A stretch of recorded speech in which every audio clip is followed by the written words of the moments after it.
Good morning students. आज मैं संदीप कुमार मिश्रा आप सभी को अपने YouTube channel learning in cool वे पर स्वागत करता हूं। बच्चों आज की क्लास में हम सभी जानेंगे नरेशन के बारे में। ग्रामर का एक पार्ट होता है नरेशन, आप सभी इससे बखूबी परिचित होंगे। बच्चों आज की क्लास में हम केवल एक्सरसाइजेस के बारे में जानेंगे। आप सभी आशा करते हैं कि नियमों को ऑलरेडी आपने पढ़ा होगा। तो देखते हैं हम सेंटेंसों को कैसे कवर करते हैं जब हमें सारे रूल याद हो। तो हम सबसे जान लेते हैं narration at a glance. Narration at a glance. Okay बच्चों, देखिए ये तो है आपका नरेशन। आप सभी जानते हैं बच्चों नरेशन का तात्पर्य होता है वर्णन। नरेशन का तात्पर्य होता है वर्णन या कथन तो जो स्टेटमेंट्स होते हैं वही नरेशन होते हैं। अब देखिए बात हम नरेशन करें, हम सीधे आपके नरेशन के चेंजिंग पर आते हैं। क्योंकि देखिए नरेशन में क्या होता है कि डायरेक्ट को आपको क्या करना होता है, इनडायरेक्ट में बदलना होता है। नरेशन में दिए गए डायरेक्ट सेंटेंस को इनडायरेक्ट में बदलना होता है। तो डायरेक्ट किसे कहते हैं, इनडायरेक्ट किसे कहते हैं, इन सभी को आपने बखूबी पढ़ लिया होगा कि जो आपका वक्ता के द्वारा कहा गया सेम टू सेम आपका स्टेटमेंट होता है वो आपका डायरेक्ट के अंतर्गत आते हैं। और जहां पर आपको वक्ता के कथनों को अपने कथनों में व्यक्त कर दिया जाए उसको हम इनडायरेक्ट कहते हैं। तो बात करते हैं नरेशन इनडायरेक्ट बनाने की। तो इनडायरेक्ट बनाने के लिए बच्चों आपको कुल 5 प्रकार के सेंटेंस बताए जाते हैं। कुल 5 प्रकार के sentence means according to sentence जो होते हैं ना इनके बनते हैं। तो जैसे पहले में होता है आपका असर्टिव सेंटेंस। तो असर्टिव सेंटेंस के रूल अलग होते हैं। असर्टिव सेंटेंस इनके रूल अलग होते हैं। उसके बाद आप बात करते हैं इंट्रोगेटिव सेंटेंस की। उसके बाद किसकी बात करते हैं, इंट्रोगेटिव सेंटेंस की। उसके बाद आप बात करते हैं इंपरेटिव सेंटेंस की।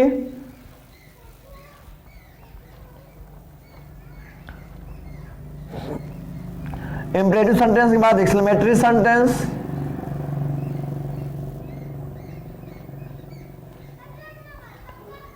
एक्सक्लेमेटरी सेंटेंस के बाद ऑप्टेटिव सेंटेंस।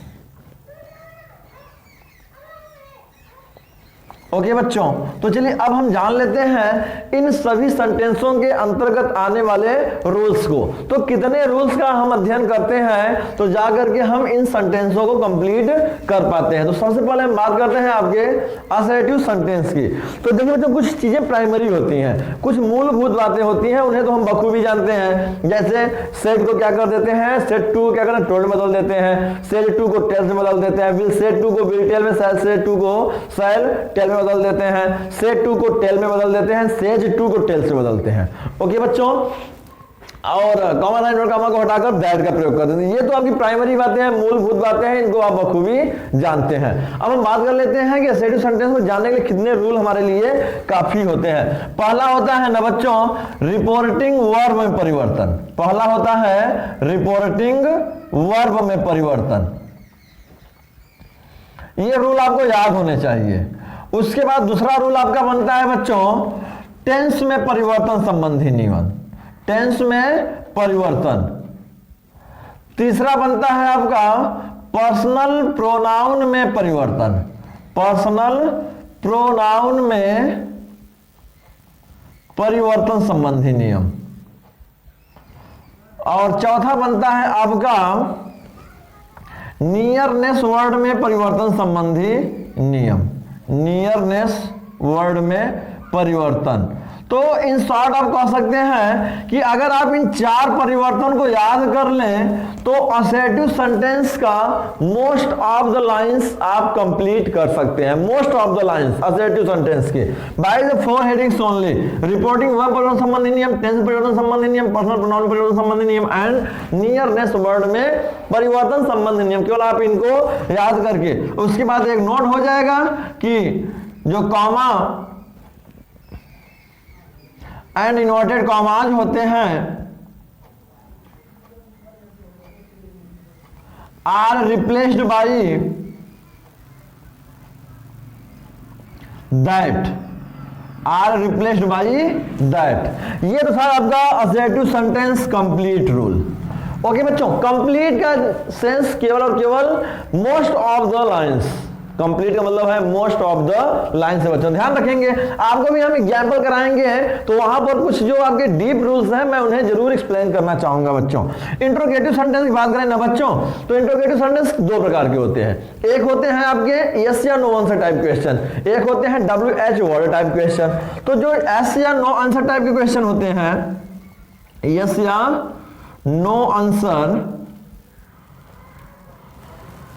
टाइप क्वेश्चन, और एक होते हैं WH वर्ड टाइप क्वेश्चन। तो इनमें क्या होता है कि रिपोर्टिंग वर्ड परिवर्तन सेट हो जाता है हमेशा आस्क्ड में, सेट होता है आस्क्ड या inquired of.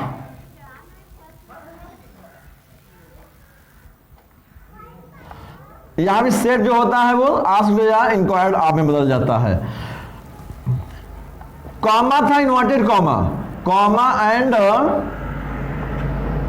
Inverted commas are replaced by if, and here comma and double inverted comma are replaced by WH word, WH word.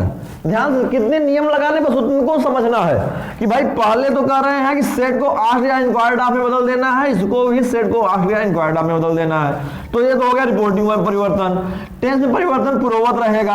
अब देखिए उसके बाद एक जो कॉमा वाला नियम है, कॉमा था इन्वर्टेड कॉमास को हटा करके यहाँ पर इफ का प्रयोग करते हैं, यहाँ पे WH वर्ड का प्रयोग करते हैं। ध्यान रखेंगे बच्चों, आपको कभी कभी कहा जाता है यहाँ पे वेदर का प्रयोग करना है, कभी कभी कहा जाता है वेदर। तो वेदर माने होता ही है वैकल्प, माने विकल्प के लिए।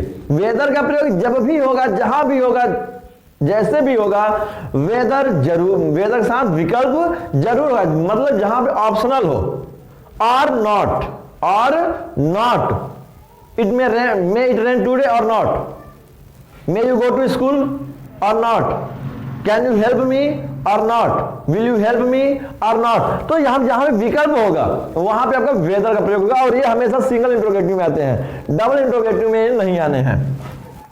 उसके बाद टेंस, पर्सनल प्रोनाउन माने कि नंबर दूसरा, नंबर तीसरा और नंबर चौथा ये पूर्ववत चालू रहेंगे, ये यहां से ही फॉरवर्ड हो आएंगे। अर्थात आपने देखा कि असर्टिव सेंटेंस में कुल 5 और इंट्रोगेटिव सेंटेंस में इन 3 के साथ इन दोनों में परिवर्तन है।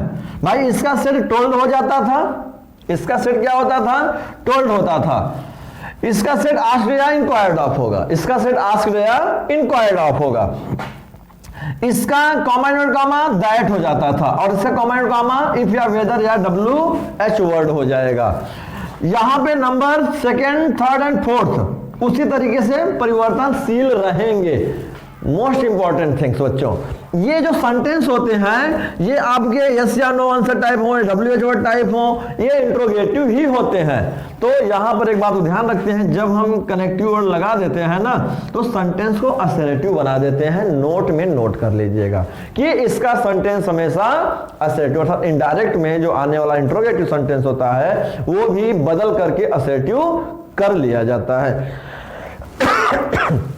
बात समझ रहे हैं बच्चों? अब चलिए बात करते हैं हम आपके इंपरेटिव सेंटेंस की।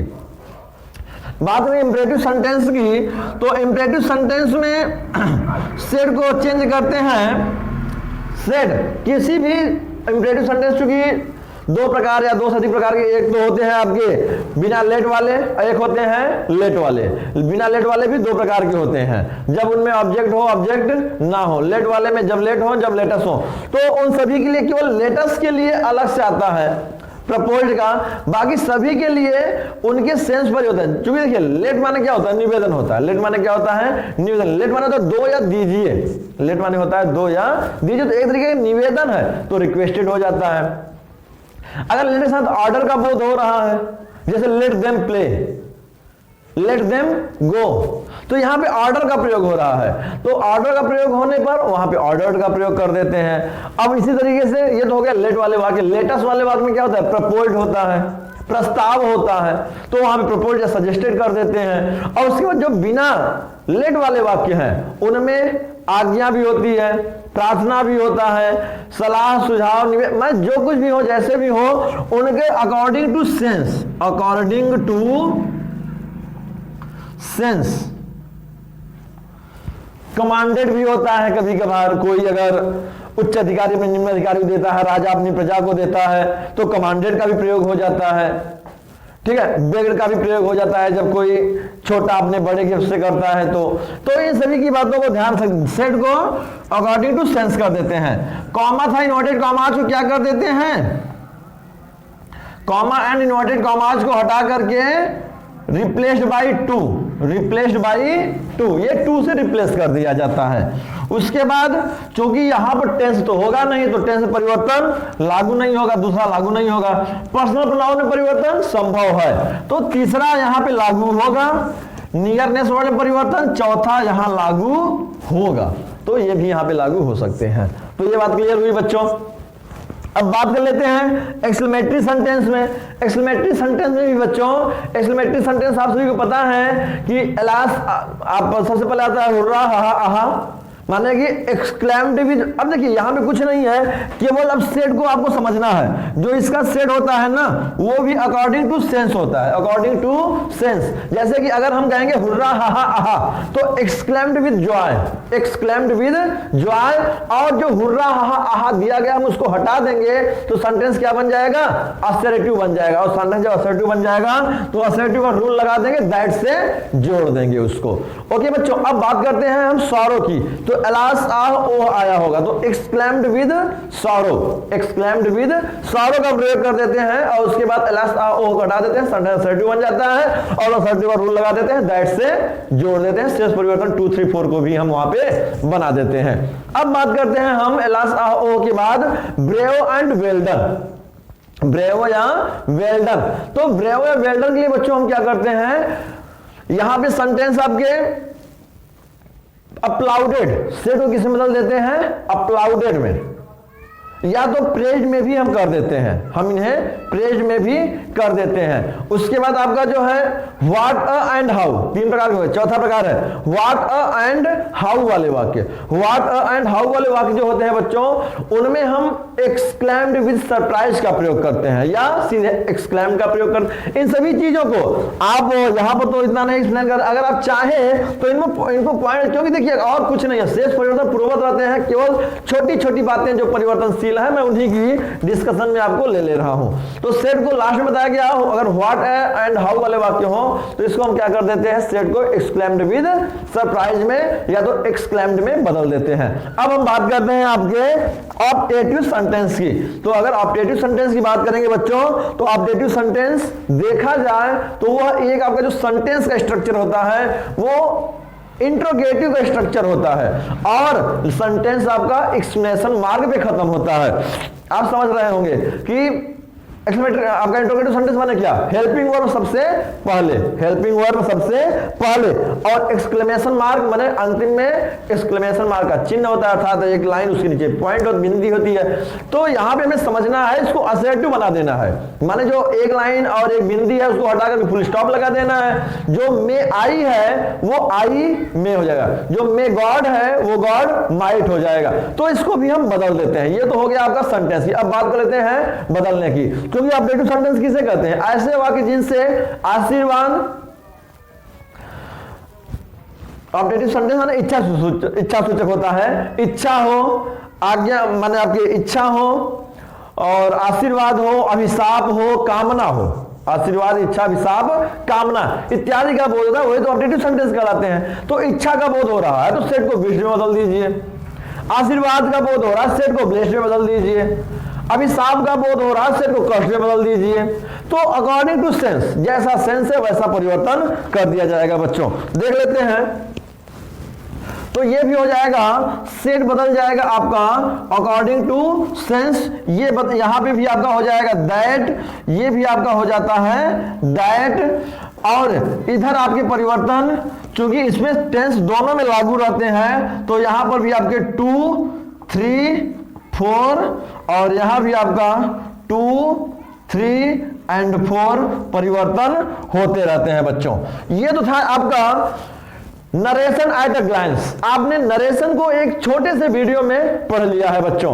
अब हम कुछ एक्सरसाइजेस के माध्यम से आप सभी को एक एक करके इसके बारे में समझाएंगे। तो अगर आपने इसको समझ लिया है तो आप पहले वीडियो को रोक करके सबसे पहले जो कुछ बताया गया है उसको एक बार लिख लें कि वे नियम कौन सा, जैसे मैंने यहाँ पे कहा ना रिपोर्टिंग ओवर परिवर्तन संबंधी नियम, मैंने बता भी दिया जल्दी में। मैंने टेंस परिवर्तन संबंधी नियम, तो मैंने टेंस परिवर्तन बताया ना, क्योंकि पूरा एक चार्ट होती है, एक तालिका होती है। इन शॉर्ट में अगर आपको बताना चाहूं तो बस इतना बता सकूंगा कि जितना प्रेजेंट है वो पास्ट में हो जाता है, जितना प्रेजेंट है वो पास्ट में हो जाता है। प्रेजेंट का पास्ट क्यों? क्योंकि भाई जब मैं आज कोई कथन कर रहा हूं और मेरे इसी कथन कोई और कहेगा तो निश्चित रूप से वो कथन क्या होगा, पुराना होगा, अर्थात और बीता हुआ हो जाएगा। तो अगर मैं प्रेजेंट में कह रहा हूं तो जब वो बताएगा तो उसके लिए वो सेंटेंस क्या हो जाएगा, पास्ट हो जाएगा।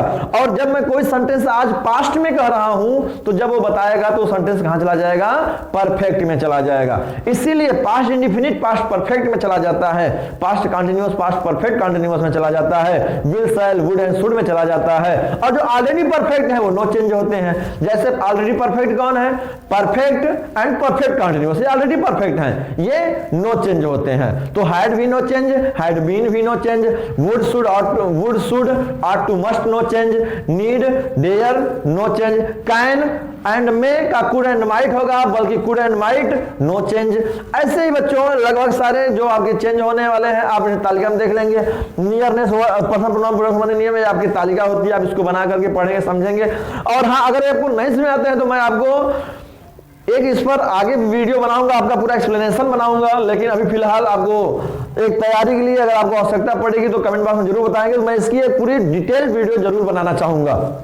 लेकिन अगर आप लोगों को आवश्यकता रही तो उसे नियरनेस वर्ड में परिवर्तन, नियरनेस वर्ड में परिवर्तन बच्चों क्या होता है, यहां पर शब्द को जो नजदीकी बताने वाले होते हैं दूरी बताने वाले बदल देते हैं। जैसे आपका होता है ना कम, कम का हो जाता है गो, आगो का हो जाता है बिफोर। तो यहां पर इसको क्या कर देते हैं हम, दूरी बताने वाले में इसको बदल देते हैं। नाउ का हो जाता है देन, हियर का हो जाता है देयर, जस्ट का हो जाता है देन, टुमारो का हो जाता है नेक्स्ट डे, यस्टरडे हो जाता है द प्रीवियस डे। इसी तरीके से इसको क्या कर देते हैं और दूरी बताने वाले में बदल देते हैं। तो बच्चों ये तो था आपका यहां से बनने वाले। अब हम बात करेंगे आपके एग्जाम्पल्स की, इसके अंतर्गत आने वाले कुछ सेंटेंसों की हम बात करेंगे बच्चों अपने इसी वीडियो में। चलिए इसको जल्दी से नोट कर लीजिए, तो वीडियो को पॉज कर लेते हैं।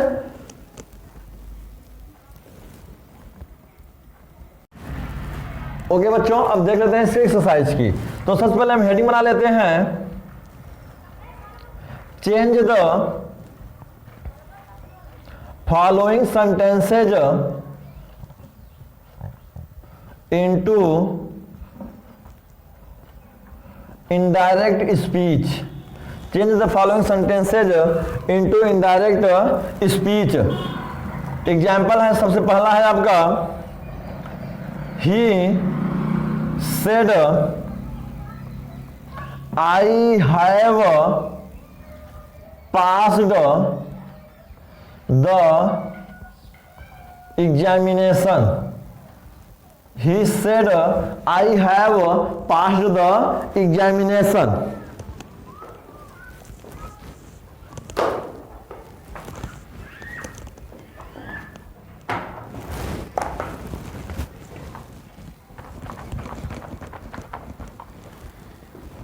तो अब देखिए बच्चों, अगर हम इसका इनडायरेक्ट बनाते हैं तो ही सेड।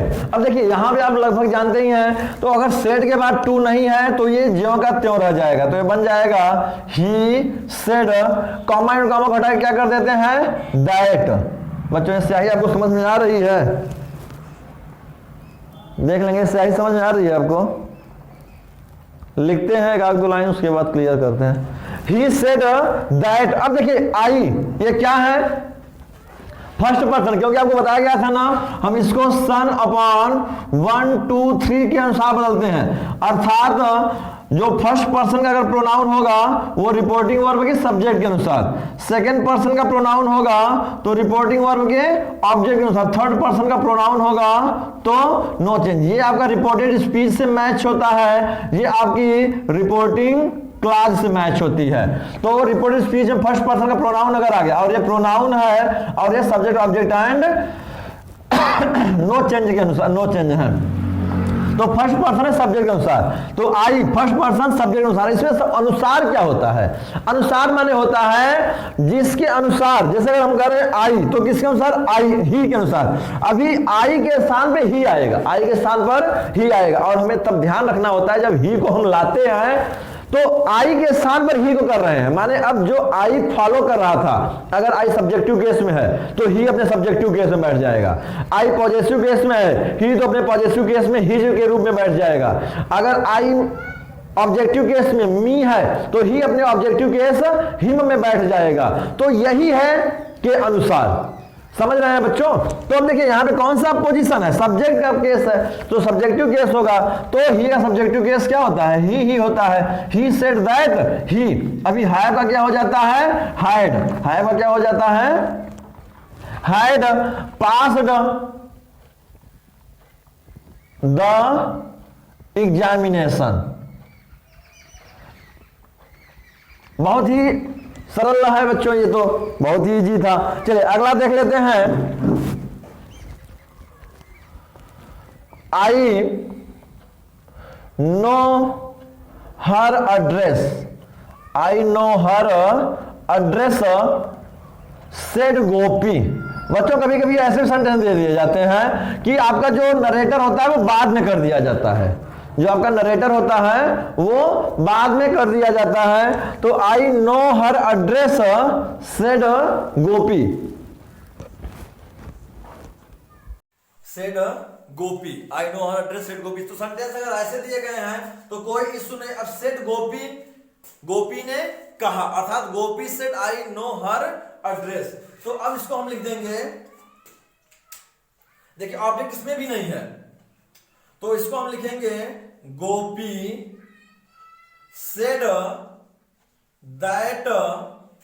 मुझे थोड़ा सा रेड इंक में आप लोगों को दिक्कत होगी, मुझे पता है, तो हम इसको हटा ही लेते हैं, हम ब्लैक से ही करते रहे। ओके बच्चों, चलिए लिखेंगे Gopi said that. Gopi said that. अब देखिए आई किसके अनुसार बदलेगा? सब्जेक्ट। सब्जेक्ट क्या है? गोपी। गोपी का प्रोनाउन क्या बनता है? ही। तो Gopi said that he, that he. Know माने कौन सा टेंस है बच्चों? प्रेजेंट इंडिफिनिट बदल जाएगा पास्ट इंडिफिनिट में तो हो जाएगा knew. He knew her, third person है, no change, third person no change address. He knew her address. Okay बच्चों, नेक्स्ट सेंटेंस है आपका Sarla said. Sarla said I am busy now. I am busy now. Sarla said I am busy now. तो Sarla said I am busy now, तो क्या बन जाएगा? सरला said तो बन जाएगा सरला सेड दैट आई किसके अनुसार? सरला। सरला माने सी, दैट सी। एम का पास्ट क्या हो जाएगा? वाज। बिजी नाउ का क्या हो जाएगा? देन हो जाएगा। नाउ का क्या हो जाएगा? देन हो जाएगा। ओके बच्चों, तो ये था आपका सेंटेंस। अगले सेंटेंस को नोट करते हैं।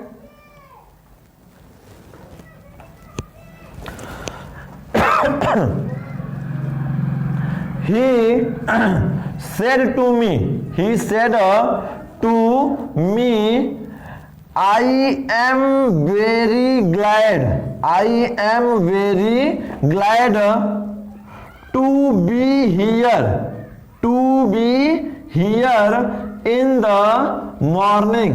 I am very glad to be here in the morning.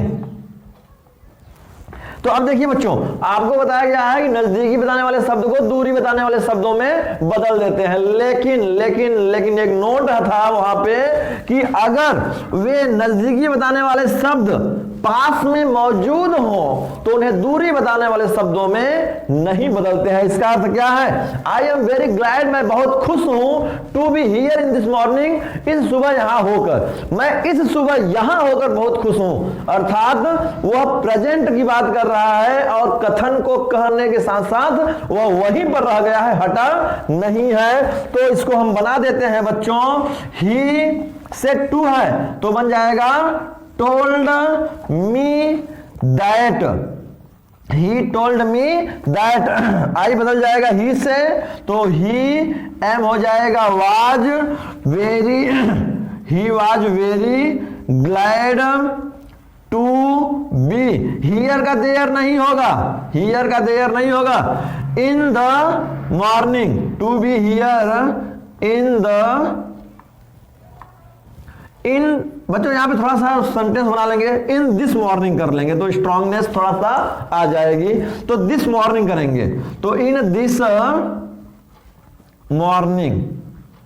Okay बच्चों, तो बन जाएगा he told me that he was very glad to be here in this morning. और ये उसी समय की बात की जा रही है, उसी स्थान की बात की जा रही है जहां पर वो ग्लैड था, क्योंकि अगर वो स्थान समय बदल दिया जाता तो उसकी ग्लैडनेस खत्म हो जाती। अगर वह स्थान बदल, उस टाइम बदल दिया जाए, वह सिचुएशन बदल दी जाए तो ग्लैडनेस, उसकी जो ग्लैडनेस है, उसकी जो खुशी है, प्रसन्नता है, वो नहीं रहेगी। तो उसकी प्रसन्नता को बनाए रखने के लिए, सेंटेंस को मेंटेन रखने के लिए हम इसमें परिवर्तन नहीं करेंगे। तो ऐसा रूल है कि अगर नजदीकी बताने वाले शब्द नरेटर के बताए जाने पर भी, नरेटर के बाद जब दूसरा वक्ता है अगर उसके बताए जाने पर भी वहीं पर हो तो उसमें परिवर्तन नहीं करते हैं। ओके बच्चों, तो चलिए अब हम आपके सेंटेंस नंबर 5 की बात करते हैं। 5 सेंटेंस एक रूल है बच्चों कि अगर आपका reporting verb present and future tense में हो तो इनके टेंस में परिवर्तन नहीं करते हैं। देख लेते हैं कैसे हो। और 5वां सेंटेंस है बच्चों, नोट करेंगे, ही says to me, he says to me, I am unwell, I am unwell, he says to me, I am unwell। अब देखिए बच्चों, says to है तो tells हो जाएगा, says to है तो क्या हो जाएगा? tells हो जाएगा। he tells me, comma and comma क्या हो जाएगा? दैट हो जाएगा। ये बदलेगा आई किसके अनुसार? ही हो जाएगा। एम बदल जाता है किसमें? वाज में, लेकिन सावधान नहीं बदलेगा। क्यों? क्योंकि ये प्रेजेंट टेंस में है, क्योंकि ये प्रेजेंट टेंस में है। तो अब एम है ना, तो एम ही के साथ तो एम लगता नहीं है, तो ही के साथ क्या लगता है? इज लगता है। तो ये परिवर्तन नहीं है, ये तो केवल आपके इस लाइन का परिवर्तन कि भाई ही के साथ इज होना चाहिए। टेंस में परिवर्तन नहीं हो रहा है, टेंस में परिवर्तन हम नहीं कर रहे हैं। That he is unwell. Okay बच्चों, तो आपने इतना जाना। चलिए अब हम आपको इसके और भी सेंटेंसों के, इनसे जुड़े और भी जो सेंटेंस हैं उनको हम आपको इसी क्रम में आपको आगे भी देते रहेंगे बच्चों, लेकिन फिलहाल इस वीडियो में इतना ही रखेंगे। इसके आगे के सेंटेंसों को पाने के लिए आप हमारे चैनल से जरूर जुड़े रहें बच्चों। नेक्स्ट वीडियो में हम आपको असेटिव सेंटेंस से बनने वाले और भी बहुत ही इंटरेस्टिंग सेंटेंसेस देने वाले हैं बच्चों। सेकंड लाइन आपके सेकंड वीडियो में बहुत ही इंटरेस्टिंग वीडियो होंगे, इंटरेस्टिंग लाइनें होंगी, क्योंकि आपका जो असेटिव सेंटेंस है यहाँ भी बहुत सी ऐसी लाइनें बनती हैं बच्चों जो कि रूल से हट कर होती है। रूल से हटने का इन द सेंस वो स्पेशल लाइन के लिए स्पेशल रूल होते हैं, तो उन सभी को भी हम जानेंगे, लेकिन अपने अगले वीडियो में बच्चों। हमारे अगले वीडियो को पाने के लिए जरूर हमारे चैनल को सब्सक्राइब करें और बेल आइकन जरूर प्रेस करें, जिससे कि जैसे ही हमारी अगली वीडियो पड़े तो आपको नोटिफिकेशन मिल जाए और आप उस वीडियो को वॉच कर सके बच्चों। तो चलिए फिलहाल हम इस वीडियो में आपको यहीं छोड़े चलते हैं बच्चों। That's all, have a good day बच्चों, थैंक यू।